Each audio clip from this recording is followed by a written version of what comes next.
में मत, जो बीत गई सो बात गई। जो कहते हैं जब जगे तभी से सवेरा मान लीजिए। अब रे अज्ञानी तज नादानी भजल सारंग पानी कहाँ भटक रहा है, कहाँ तू भटक रहा है।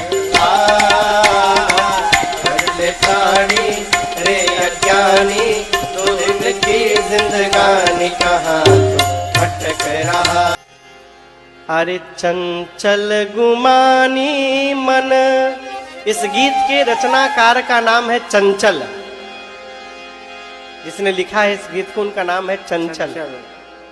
वो कहते हैं अपने आप को, अरे चंचल गुमानी मन, कुछ नहीं बिगड़ा है अब तो जन्म को संवार ले। भारत में शरीर मिला हो का पता, फिर ना मिलेगा तुझे अवसर ऐसा बारंबार रे। अगली बार का वेट मत करिए। रे अज्ञानी तू तज नादानी, अब भजले सारंग पानी कहाँ सिर पटक रहा है, इसी से अटक रहा है। जगत में भटक रहा है, वृथा क्यों भटक रहा है। गोस्वामी जी कहते हैं, सठ तुलसी भगवान का भजन कर। अब भगवान का भजन का अर्थ है, जानते हैं क्या है? भजन का मतलब ढोलक मजीरा झाल लेकर जोर जोर से गाना, ये भजन नहीं है, हाँ हाँ। कहीं देख दुखिया अगर दुखी तेरा मन है, यही तो भजन है, यही तो भजन है।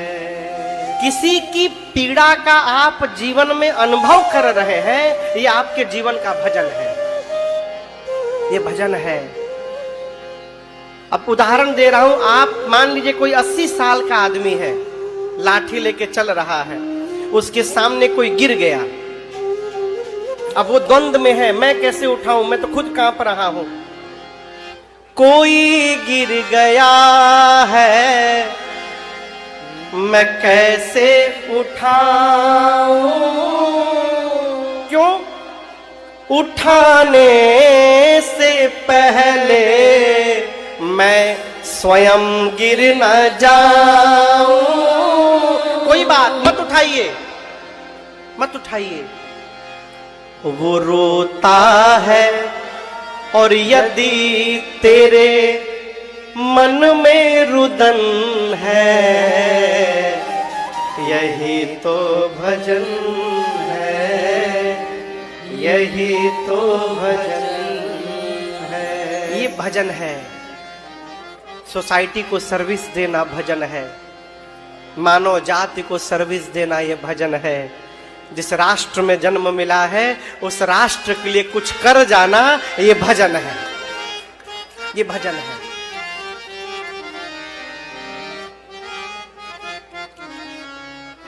पूज्यपाद गोस्वामी श्री तुलसीदास जी महाराज कहते हैं कि श्री रघुनाथ जी ने मां अहल्या को गति प्रदान की।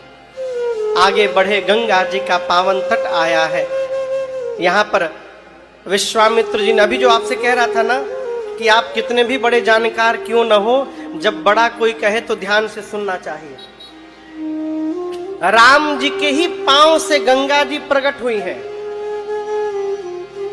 गंगा जी की उत्पत्ति कैसे हुई पता है आप लोगों को? किसी को पता है? बस 2-3 लोग। आप लोगों को पता है गंगा जी कैसे प्रकट हुई? भगवान का एक अवतार है वामन अवतार। क्या अवतार है? छोटा छोटा अवतार। जानते हैं वामन अवतार के बारे में? जानते हैं आप लोग ना? नहीं जानते? 24 अवतार में से एक अवतार है बामन अवतार। छोटा बौना होता है ना, बौना, वैसा भगवान अवतार लिए। क्यों? असुरों का एक राजा था बलि। वो इतना पुण्य कर लिया था कि उसके पुण्य से वो इंद्रासन पर बैठ सकता था। भगवान बोली इंद्रासन पर बैठ जाएगा तो राक्षस बैठ जाएगा पुण्य के दम पर। अब वो पुण्यशाली था तो वो वहां ना पहुंच पाए, इसके लिए भगवान बामन अवतार लेकर वो यज्ञ कर रहा था और उसके यज्ञ के बाहर भगवान पहुंच गए। बामन अवतार इतना छोटा स्वरूप लेकर भगवान पहुंच गए। छोटे छोटे हाथ भगवान के, छोटे छोटे पांव। जाकर बोले, पता चला है बलि तुम दानवीर हो, बलि तुम दानवीर हो, मैं भिक्षा लेने आया हूं। देवताओं के गुरु कौन है मालूम है? वशिष्ठ जी, नहीं वशिष्ठ नहीं, बृहस्पति जी। देवताओं के गुरु कौन है? बृहस्पति। और दैत्यों के गुरु कौन है? शुक्राचार्य। शुक्राचार्य यज्ञ करवा रहे थे। राक्षसों के गुरु हैं और राक्षसों का राजा है बलि। जब भगवान बामन अवतार लेकर आकर बोले मुझे भिक्षा दो, तो शुक्राचार्य ने देख लिया, अरे तो विष्णु है, छल करने आया है मेरे शिष्य के साथ। शुक्राचार्य ने बलि को कहा, नहीं नहीं नहीं, ये विष्णु छलिया है, इसको तुम कुछ भी दान मत करना, वचन मत देना, इसको दान नहीं देना है, ये धोखा करने आया है। बलि ने कहा, गुरुदेव आप जीवन भर सिखाते रहे दान करना दान करना, मेरा सौभाग्य कि मेरे से भगवान ही दान लेने आज चले आए और आप कहते हो दान मत करो। बलि ने कहा, गुरुदेव मैं आपका त्याग कर सकता हूं परंतु आपकी शिक्षा का त्याग नहीं कर सकता हूं, मैं अवश्य दान दूंगा। बलि उठ करके आए, बोले मांगो, ब्राह्मण क्या चाहिए दान में? भगवान बोले ऐसे नहीं मांगूंगा, पहले संकल्प करो, जो मांगूंगा तुम दोगे। उसने कहा अभी संकल्प करता हूं। तो कमंडल, कमंडल जानते ना, कमंडल, कमंडल में टोटी होती है। कमंडल उठाया हाथ में जल लेने के लिए, संकल्प करने के लिए। शुक्राचार्य जी क्या किए, सोचे पानी नहीं गिरेगा तो संकल्प ही नहीं होगा, तो टोटी में ही जाके बैठ गए।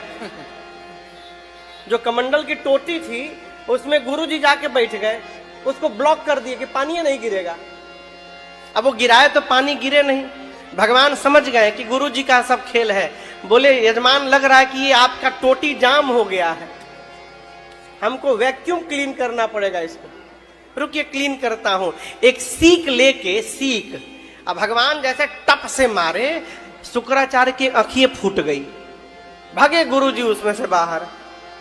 बलि ने हाथ में जल लिया और कहा मैं संकल्प करके वचन लेता हूं, आप जो दान मांगेंगे मैं आपको दूंगा। भगवान ने कहा मुझे 3 पग भूमि चाहिए, मेरे पांव से 1 2 3 पग भूमि दान में चाहिए। जब भगवान ने कहा तो बलि उनके पांव देखने लगे।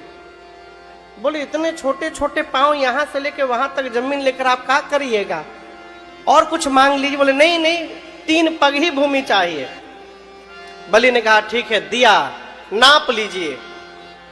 और जैसे नापने का समय आया 3 पग, भगवान ने वो त्रिविक्रम रूप बढ़ाया अपना, वो विराट रूप, कि 2 पग में भगवान ने 3 लोक 14 भुवन नाप दिया, 2 पग में। अब 1 पग बाकी है। भगवान बोले तीसरा कहां रखूं? 2 पग में तो पूरी सृष्टि नाप दिए भगवान, तीसरा कहां रखूं? बलि समझ गया ये तो प्रभु कृपा करने आ गए हैं।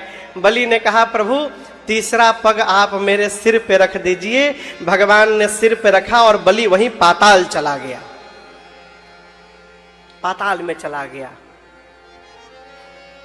तो जब भगवान पग उठाए थे नापने के लिए, और जैसे राम जी का दाहिना पांव ब्रह्मलोक पहुंचा, तो समझिए ब्रह्मलोक है, यहां ब्रह्मा जी हैं, और पांव ऐसे उठ रहा है क्रॉस करने के लिए।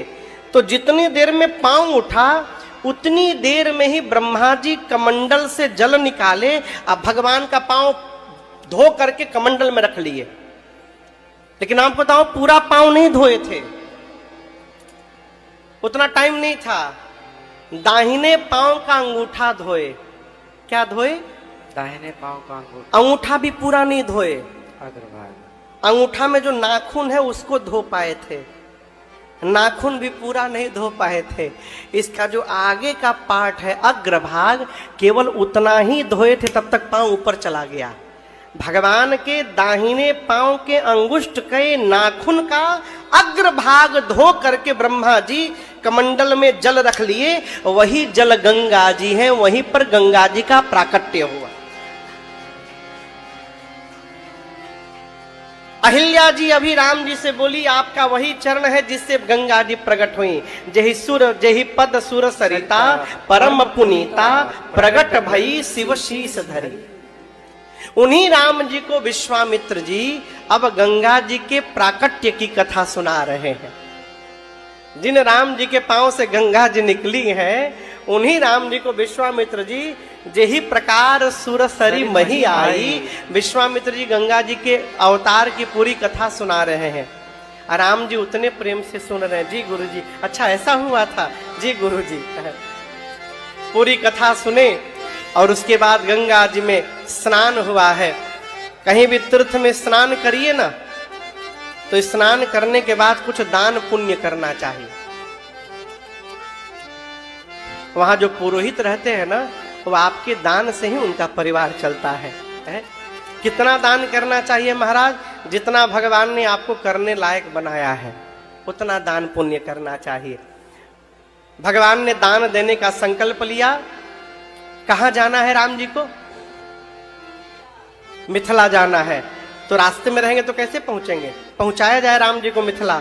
तो बाबा कहते हैं, हर से चले मुनि वृंद सहाया, वेगी विदेह नगर नियराया। पुर रम्यता राम जब देखी, हर से अनुज समेत विसेखी। बनई न बरनत नगर निकाये, जहाँ जाए मन तहीं लुभाए। हाँ, बनई न बरनत नगर निकाये, जहाँ जाए मन तहीं लुभाए। राम जी चले और शीघ्र भगवान विश्वामित्र जी के साथ मिथिलापुरी में प्रवेश करते हैं। आइए एक बार भाव श्रद्धा के साथ बोलिए मिथिला धाम की जय। एक सुंदर आम के बगीचे में राम लक्ष्मण विश्वामित्र जी रुक गए। कहां रुक गए? आम के बगीचे में। अच्छा आप बताइए, हम आपको यदि अपने घर किसी कार्यक्रम में बुलाएं तो आप आम के बगीचे में जाके रुकेंगे कि हमारे घर आएंगे? बोलिए, घर आएंगे ना। विश्वामित्र जी आम के बगीचे में काहे रुक गए? इसके पीछे कारण है। विश्वामित्र जी को बुलावा था, निमंत्रण विश्वामित्र जी के लिया था। विश्वामित्र जी सोचे, राम जी चक्रवर्ती राजा के पुत्र हैं, कोई सामान्य राजा के बेटे नहीं हैं।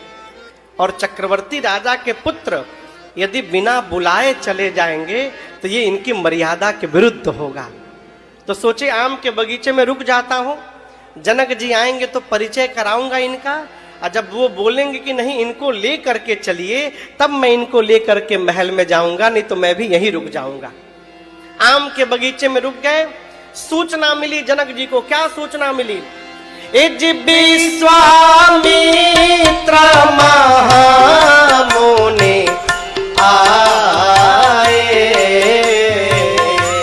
विश्वामित्र महामुनि आए।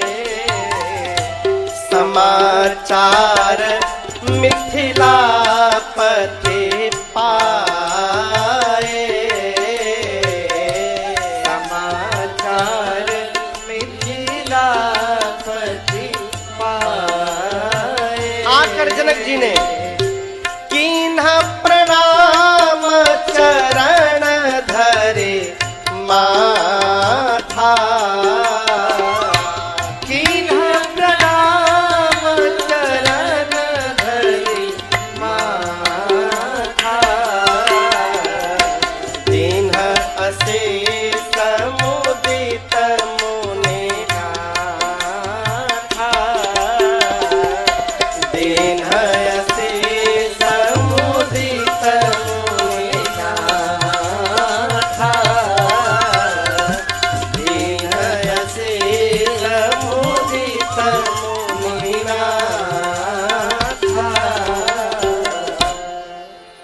जैसे जनक जी को सूचना मिली कि विश्वामित्र महामुनि आए हैं।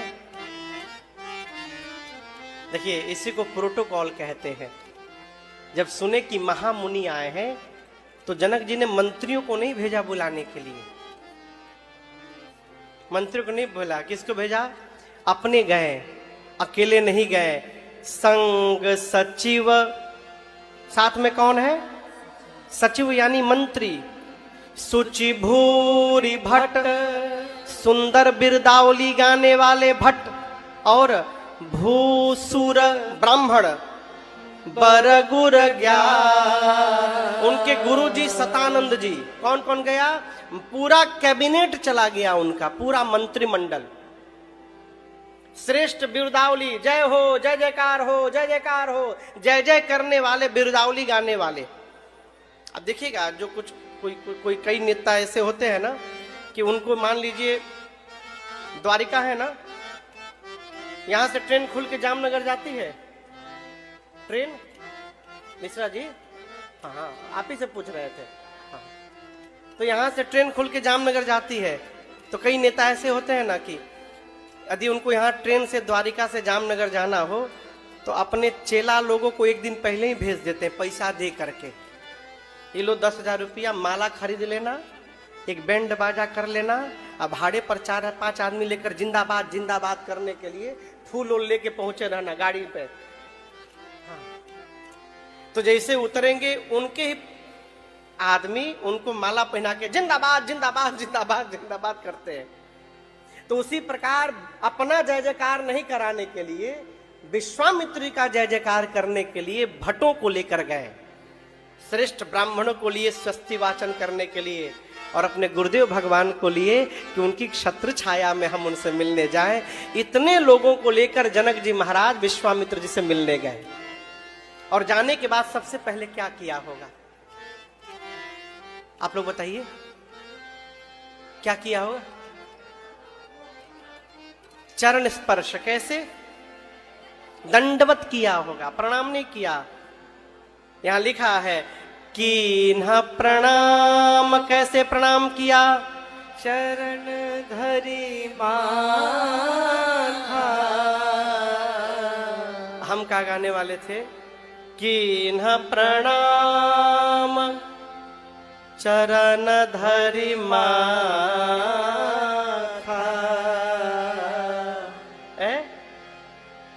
विश्वामित्र जी के चरण में अपना माथा रख दिया। माथा समझते हैं का? हाँ, सिर। इसको भोजपुरी में माथा कहते हैं, ये भोजपुरी शब्द है माथा। अपने माथा को, सिर को जनक जी महाराज ने विश्वामित्र जी के चरण में रख दिया। और दर्शन करिए, एक बात कहूं, सामने वाला जानता है कि प्रणाम करने वाला किस भाव से प्रणाम कर रहा है। कई लोग दिखाने के लिए प्रणाम, महाराज, कई, अब तो ये भी काम खत्म, कौन हाथ उठाए, ना उसमें भी दिक्कत है, उठाना पड़ेगा। महाराज,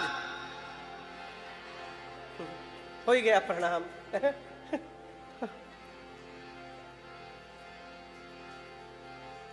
विश्वामित्र जी ने प्रणाम किया, जनक जी ने प्रणाम किया, विश्वामित्र जी ने उनको आशीर्वाद दिया, कुशल क्षेम पूछ करके बिठाया है, और दोनों महापुरुषों में सत्संग प्रारंभ हो गया।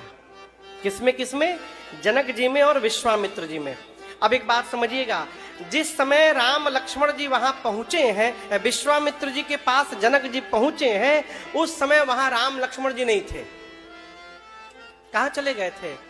गोस्वामी जी लिखते हैं, गए रहे देखन फुलवारी। दोनों भाई फुलवारी घूमने चले गए। कहां चले गए? अभी आते आते फुलवारी की क्यों चक्कर लग गया हो? यहां समझिएगा, बड़ा गूढ़ भाव है। बड़े के आगे छोटा बन के रहना चाहिए, बड़े के आगे बड़ा बनने से मर्यादा समाप्त हो जाती है। राम जी सोचे, यदि मैं रहूं और मेरे रहते यदि जनक जी महाराज आ गए और कहीं उनकी दृष्टि यदि मेरे ऊपर चली गई ना, तो मुझे देखने के बाद वो मेरे गुरु जी को देखने लायक नहीं बचेंगे, वो मेरे में ही फंस जाएंगे। और जब मेरे में फंस जाएंगे तो मेरे गुरु जी का सम्मान आदर कैसे होगा। तो विश्वामित्र जी का आदर सत्कार हो जाए, इसलिए राम जी अपने आप को वहां से निकाल के लेके चले गए। यहां जब मिलन हो गया, प्रणाम हो गया, आशीर्वाद मिल गया, सत्संग प्रारंभ हुआ, उसी बीच राम लक्ष्मण जी प्रवेश किए। और जैसे राम जी आए और जनक जी महाराज देखे ना, उठ के खड़े हो गए, खड़े हो गए। उठे केवल जनक जी नहीं, सभी लोग खड़े हो गए। उठे सकल जब रघुपति आए। विश्वामित्र जी ने राम जी को अपने बगल में बिठाया, विश्वामित्र निकट बैठाए। जनक जी महाराज जब राम जी को देखे तो सब सत्संग भुला गए, मन में सोचे कि ये गोरा वाला नहीं, ये जो सांवले वाले हैं ना, ये मेरी बिटिया के लिए एकदम उचित दूल्हा दिखाई दे रहे, सीता के लिए। यदि पता चल जाए ना, आनंद आ जाएगा कौन है ये। तो विश्वामित्र जी से जनक जी बोले कि फिर सत्संग प्रारंभ किया जाए और